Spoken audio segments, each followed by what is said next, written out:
0.4. Historia efectual de la obra. La fenomenología hasta hoy. Hegel no iba a ser el último en tener esa experiencia. La historia de cualquier obra clásica es la de las interpretaciones y, también, la de los reciclajes a los que se la somete. Y pocas obras han tenido, de unas y otros, tantos como la fenomenología. No fue un éxito de ventas, y puede que no solo por las complicadas circunstancias políticas. Las condiciones no estaban para que fuera una obra que se presenta con bombos y platillos, y a la cual, los lectores se enfocaran con avidez. La primera edición, de 750 ejemplares, no empezó a agotarse hasta cerca de la muerte de Hegel, a los 25 años de su publicación. Pasaron 25 años para que 750 ejemplares estuvieran en mano de los posibles lectores. Ahora, 2020, cualquier youtuber o influencer que publica estupideces, en un solo día consigue millones de lectores o seguidores. Pero es irrisorio comparar a esos millones de seguidores con al menos uno solo que se haya interesado en la obra de Hegel. Pero la obra de Hegel sí fue recibida con interés. Al fin y al cabo, Hegel llevaba años despertando expectativas entre amigos y conocidos. Las reseñas iniciales no son negativas, aunque tampoco profundas ni agudas. Critican la oscuridad del estilo, a lo que Hegel replica que el pensamiento especulativo no puede expresarse de otra manera, no es como el periodismo, ni como Locke o la filosofía francesa ordinaria. ¿Cómo podría criticarse algo que es superior al entendimiento del que quiere criticar? El prospecto acrítico, ni siquiera iba a tener oportunidad de divagar o expresar algo coherente acerca de la obra de Hegel. Hacerlo sería quedar como un tonto, un insensato sin capacidad de raciocinio o entendimiento. Pero, sobre todo, las críticas se centran más en la exposición de las figuras y capítulos sueltos, y casi nadie se lamenta Hegel, parece capaz de reconstruir el método por el que se da un paso necesario de una figura a otra, la necesidad de los momentos y su articulación. Nadie era capaz de comprender lo que Hegel intentó expresar. Quedaba así marcado un problema que acompañará toda la recepción del libro en los siguientes 200 años. Pasaron décadas, y no había manera de comprender la magnitud de la exposición de Hegel.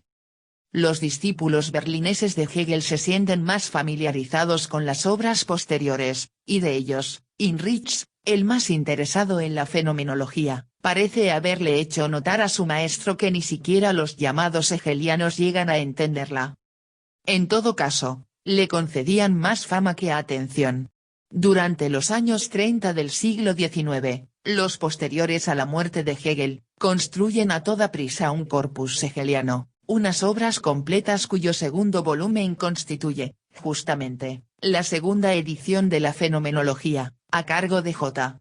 Schulze, publicada en 1832, pero el protagonista de ese corpus son más bien las Vorlesungen de Berlín, que se editaban por primera vez, y la fenomenología se mantiene más bien con el halo de lo legendario. A la altura de 1843, un antihegeliano como Trendelenburg se permitía recomendar a sus contrarios que no se llenasen tanto la boca con la fenomenología, liber laudatus magis quam lectus. Pero si decía eso ese antihegeliano, tenía que haber comprendido todo lo expresado por Hegel. La obra de Hegel, era más alabada que leída, pero Carlos Marx, desde luego, sí que la había leído por esas fechas, y la calificaba en los manuscritos de fuente verdadera y secreto de la filosofía hegeliana, localizando en ella al Hegel dialéctico y verdaderamente revolucionario, si bien la historia de las relaciones del marxismo con Hegel y, desde luego, con la noción de Entfremdung, iban a ser muy complejas todavía. Pero la sentencia histórica inmediata iba a ser más sumaria y dura. En 1851, Rudolf Heim publica Hegel und seine Zeit, Hegel y su época. Heim es un nacionalista conservador decidido a enterrar a Hegel como filósofo del Estado prusiano. Es sabido que tuvo éxito, y casi todos los tópicos que aún circulan acerca de Hegel, el denostador de los hechos y de la experiencia, el apologeta de la historia, el filósofo oficial del rey de Prusia, etc., todos ellos demostradamente falsos, proceden de ese libro, donde la fenomenología del espíritu queda despachada como una psicología llevada a la confusión y el desorden por la historia, y una historia llevada a la ruina por la psicología. Rudolf Heim, nada pudo demostrar, solo se empecinó en denostar, refutar, pero fue incapaz de mejorar tan descomunal obra del pensamiento de Hegel. Refutar algo, sin mostrar algo mejor, es quedar en ridículo. Era una forma particularmente burda de redescribir lo que era una de las grandes aportaciones del libro de Hegel, a saber, la intrínseca trabazón del espíritu con la historia. Y no sería el único malentendido, aunque sí el más estéril y, en cierta medida, esterilizante. En conjunto, Heim contribuyó a relegar a Hegel de la escena alemana durante la segunda mitad del siglo XIX. Pero, no pudo permanecer, se esfumó su estéril intento. Y aunque Hegel sí mantuvo una fuerte presencia fuera de Alemania en ese tiempo, sobre todo en el mundo anglo-norteamericano, fue mucho más por la ciencia de la lógica que por el libro de 1807. Este resurgiría en el siglo XX, merced a unos malentendidos no menos crasos que el de Heim, pero, sin duda, mucho más productivos. Al fin y al cabo, la fenomenología en particular, y Hegel en general, debe gran parte de su resonancia y su efecto real, a las decisivas lecturas más o menos superficiales de grandes lectores, de Marx o Kierkegaard y Heidegger o Sartre y Bloch, comparece Sieb, der Weg der Phänomenologie des Geistes, Frankfurt, Surkamp, 2000, Paz. 9s. Calificar de superficial la lectura de autores como estos puede parecer arriesgado. Ellos son infinitamente más relevantes que Rudolf Heim. No es necesariamente injusto. Como dice el propio Sieb, en la fenomenología, todo lo que vaya más allá de una lectura superficial cuesta unos cuantos años en la vida de uno. Quien haga esto, estará ladrando como perro en el desierto. El neohegelianismo alemán en la estela de Dilthey, el marxismo hegeliano revitalizado por Lukács y, a su modo, por Ernst Bloch, el propio Heidegger, toman su atención hacia el joven Hegel, y con él a la obra de 1807.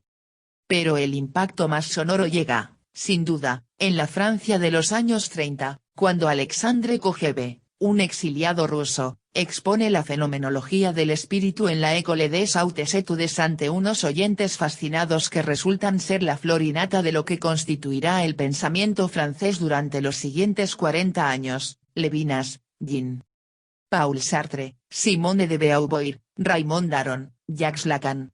Estos pensadores no eran cualquier cosa.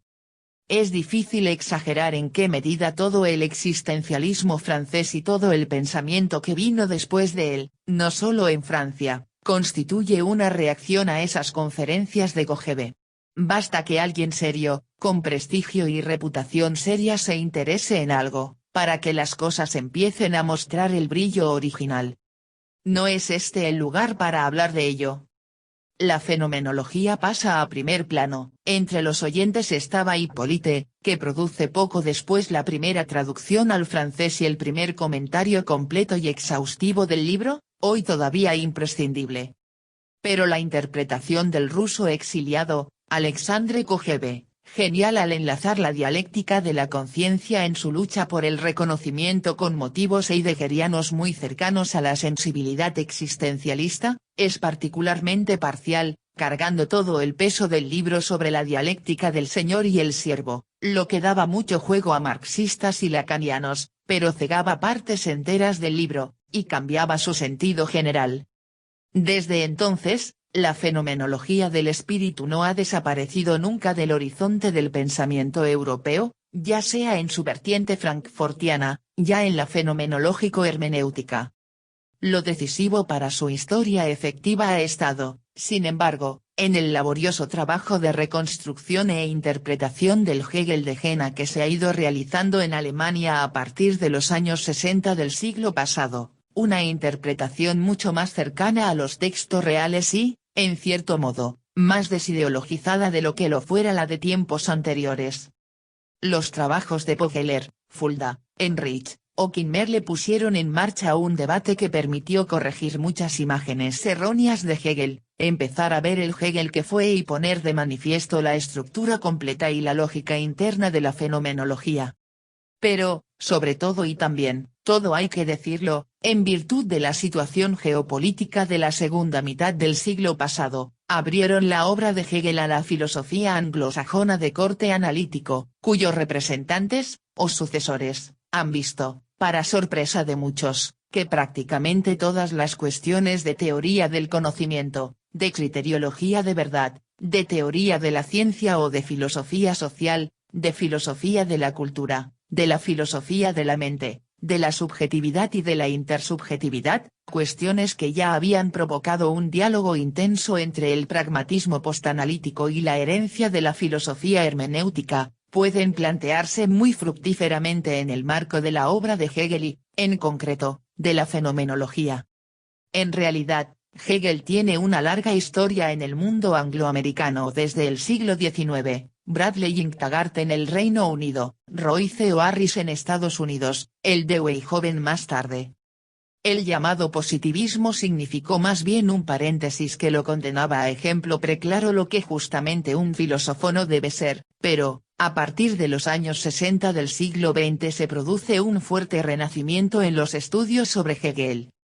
Las razones están en la propia crisis interna del positivismo lógico, en la intensa disputa entre liberales y comunitaristas, con esto recurriendo a Hegel vía Taylor, y en el descubrimiento de Hegel por la izquierda marxista del 69, piénsese en la influencia de Marcuse.